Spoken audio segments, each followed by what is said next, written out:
From the land of the Lotus Eaters we sailed on, our spirits now at a low ebb, and reached the land of the high and mighty Cyclops. We spied a cavern just at the shore, gaping above the surf, towering, overgrown with laurel. Here was the giant's lair, in fact, who always pastured his sheep flocks far afield and never mixed with others. A grim loner, dead set in his own lawless ways. Here was a piece of work, by God, a monster, built like no mortal who had ever slept on bread. No like Shaggy Peak, I'd say a man-mountain rearing head and shoulders over the world. I picked out my dozen finest fighters, and off I went. But I took a skin of wine along, the ruddy, irresistible wine that Marin gave me once, Euanthes' son, a priest of Apollo, lord of Ismarus, but because we'd rescued him, his wife and children reverent as we were. This wine was a drink fit for the gods. A sudden foreboding told my fighting spirit I'd soon come up against some giant clad in power like armor plate, a savage deaf to justice, blind to law. Our party quickly made its way into his cave, but we failed to find our host himself inside. He was off in his pasture, ranging his sleek flocks, so we explored his den, gazing wide-eyed at it all. There we built a fire, awaiting his return, and back he came from pasture late in the day. Then to close his door, he hoisted overhead a tremendous massive slab. No 22 wagons, rugged and four-wheeled, could budge that boulder off the ground, I tell you. Such an immense stone the monster wedged to block his cave. Strangers! Now who are you, and where did you come from? Men of Achaia, we are inbound now from Troy, driven off course by the warring winds in the vast gulf of sea, and so we've come to you. But since we've chanced on you, we're at your knees in hopes of a warm welcome, even a guest gift, the sort that hosts give to strangers. Respect the gods, my friends, we are suppliants at your mercy. Zeus will avenge their rights. Stranger, you must be a fool, stranger, or come from nowhere, telling me to fear the gods or avoid their wrath? But tell me, where did you moor your sturdy ship when you arrived? Up the coast or close in? I'd just like to know. My ship? Poseidon, god of the earthquake, smashed my ship. He drove it against the rocks at your island's far cape. He dashed it against a cliff as the winds rode us in. I and the men you see escaped a sudden death. Not a word in reply to that, the ruthless brute, lurching up, he lunged out with his hands toward my men, and snatching two at once, wrapping them on the ground, he knocked them dead like pumps, devoured entrails, flesh and bones, marrow and all. I lifted a carved wooden bowl, brimful of my ruddy wine, and went right up to Cyclops, enticing. Here, Cyclops, try this wine, to top off the banquet of human flesh you've bolted down. More! A hearty helping! And tell me your name now, quickly, so I can hand my guest a gift to warm his heart. Our soil yields the Cyclops powerful, full-bodied wine, and it rains from Zeus build its strength. But this is nectar, ambrosia, that flows from heaven.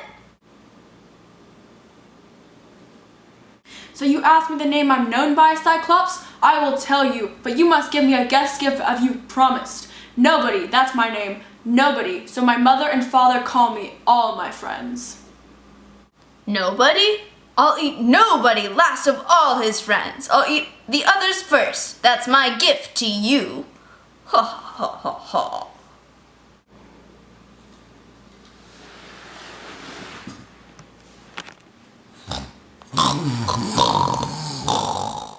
Here was the plan that struck my mind as best. The Cyclops' great club, there it lay by the pens, olive wood, full of sap. I turned it over the blazing fire to char it good and hard, then hid it well, buried deep under the dung that littered the cavern's floor in thick wet clumps. Courage! No panic! No one hang back now! I dragged it from the flames as some god breathed enormous courage through us all, hoisting it high that olive stake with its stabbing point. Straight into the monster's eye they rammed it hard. I drove my weight on it from above and bored it home as shipwright bores his beam with shipwright's drill. He loosed a hideous roar, the rock walls echoed round. The monster wrenched the spike from his eye. He flung it aside with frantic hands, and mad with pain, he bellowed out for help from his neighbor Cyclops, living round about in caves on wind-swept crags.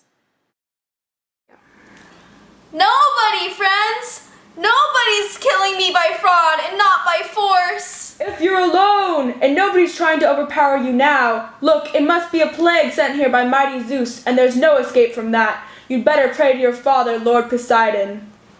That nobody who's not escaped his death, I swear, not yet. Oh, if only you thought like me, had words like me to tell me where that scoundrel is cringing from my rage, I'd smash him against the ground. I'd spill his brains flooding across my cave, and that would ease my heart of all the pains that good-for-nothing nobody made me suffer. We who'd escaped our deaths, once offshore as far as a man's shout could carry, I called back to the Cyclops' stinging taunts. Cyclops, if any man on the face of the earth should ask you who blinded you, shamed you so, say Odysseus, raider of cities, he gouged out your eye, Laertes' son who makes his home in Ithaca. Oh no, no, that prophecy years ago, it all comes home with a vengeance now. We once had a prophet here. All this, he warned me, would come to pass someday, that I'd be blinded here at the hands of one Odysseus. Come here, Odysseus, let me give you a guest gift, and urge Poseidon, the earthquake god, to speed you home. I am his son, he claims to be my father, true, and he himself will heal me if he pleases. No other blessed god, no man can do the work. Heal you? Would to God I could strip you of life and death and ship you down the house of death, as surely as no one will ever heal your eye, not even your earthquake god himself. Hear me, Poseidon, god of the sea-blue mane who rocks the earth. If I am really your son, who claim to be my father, come, grant that Odysseus, raider of cities, Laertes' son, who makes his home in Ithaca, never reaches home. Or if he's fated to see his people once again, and reach his well-built house at his own native country, let him come home late, and come home a broken man, all shipmates lost, alone, in a stranger ship, and let him find a world of pain at home. And the god of the sea-blue mane, Poseidon, heard his prayer. The monster suddenly hoisted a boulder, and it crashed close, just failing to graze the rudder's bladed edge. I roused the men straight away, ordering all crews to man the ships and cast off cables quickly, and from there we sailed on, glad to escape our death, yet sick at heart for the comrades we had lost.